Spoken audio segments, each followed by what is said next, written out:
Tinanggal na bilang miyembro ng Partidong Nationalist People's Coalition o NPC ang suspendidong alkalde ng Bamban Tarlac na si Alice Guo.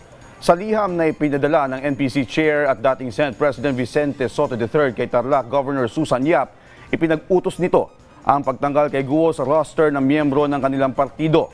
Inutusan din ni Soto ang Secretary General ng partido na si Secretary Mark Leandro Mendoza na ipatupad ang kautusan at ipabatid kay Guo ang pagtatanggal sa kanya sa partido.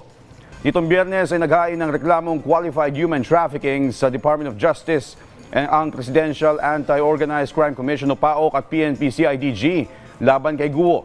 Kasama sina dating Technology and Livelihood Resource Center Deputy Director General Dennis Cunanan, 12 officer at incorporator ng 3 kumpanya at mga di umano'y business partner ni Guo na sina Wang Ziyang, Zhang Ruijin at Bao Ying Li. Bago ang suspensyon ay pinag-utos din ni DILG Secretary Benhar Abalos sa National Police Commission noong Mayo ang proceedings sa pagtanggal ng kapangyarihan kay Guo na kontrolin ang lokal na pulisya sa ilalim ng kanyang jurisdiksyon.